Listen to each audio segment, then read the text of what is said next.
So the first person I went to was a lady called Kim, who runs Squibble, which is a brand design agency in Birmingham.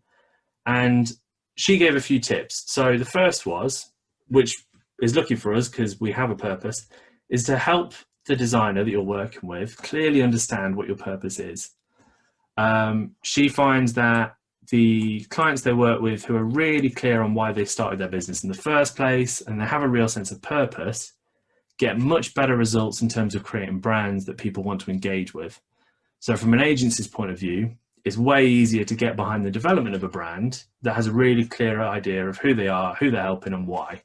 It enables them to write copy that embodies the core values and create visuals that speak to the target audience. So that was her first piece of advice. The second was do some research on the style that feels right for you and your brand, because design is massively subjective. And one of the big frustrations brand designers have is that someone may love a design whereas someone else may completely hate it. And it can take a few rounds to get that right between designer and client. The problem with that is that it's quite a timely process and it can lead to frustration on both sides, especially when you start going past the rounds that you've agreed and then it's got budget implications or deadline implications. So clients that have done their own research first, she finds, tend to have a better handle on helping define the right style from the beginning. The next one was share some insights about the customers, which again, we'll have a wealth of to give them. But she says typical business owners know their customers best, and she would always look to try and utilize their knowledge as much as possible.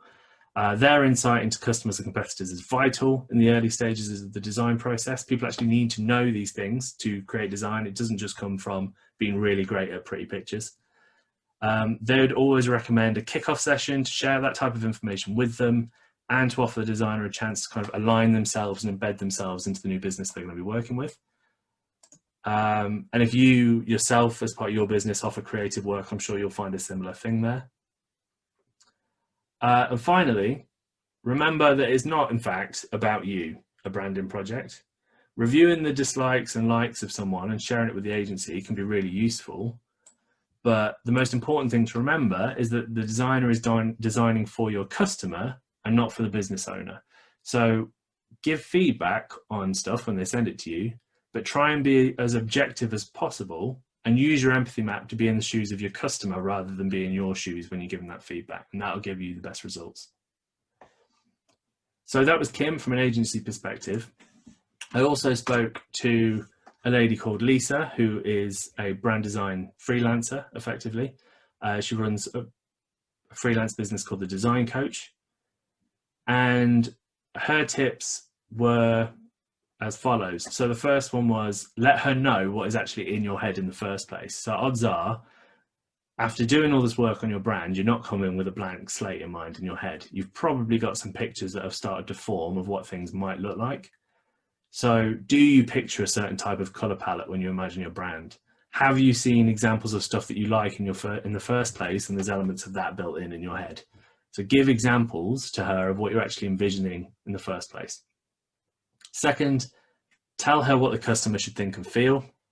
And by that, she means when they actually look at your brand, what is that feeling that you're trying to inspire within them? And we can think back to our vision, our personality, and our values there. We've got plenty to give them to work with. She said that what is really frustrating is when people say, oh, I completely trust you. I'll leave it up to you and your creativity. No worries. Because very often when people say that, it turns out they don't actually mean it. So the brand is yours as a business owner, not the designer's. So they might translate what you've written down into something that is completely different to what you imagined. So give them that strong foundation of information so that they can actually work from the same page as you. But on the flip side of that, don't dominate the project. As small business owners, we're very used to getting our own way because there's no one to tell us no, because there's no one in the room.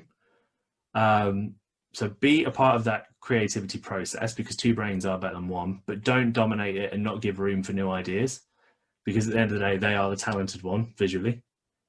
So give as much detail as you can, but then step back and allow that designer to use their own creativity to bring in ideas that you hadn't thought of. Now, I've asked these two people because they are both fantastic brand design experts. They both produce really high quality work for their clients, and I've seen the work of both of them. If you are doing a branding project off the back of this and want to have a chat with either of them about a potential project, just drop me an email and I'll introduce them to you so that you can explore it with them. Finally, some tips from me, and you'll see a very subtle theme come through in my tips. So for me, always have a written brief. Put plenty of time and effort into that, so get that right at the start. Don't rush it when you've got 15 minutes spare on the train.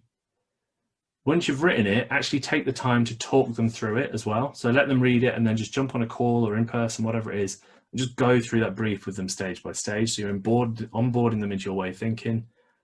And then once that brief is agreed on by you and the designer, stick to it.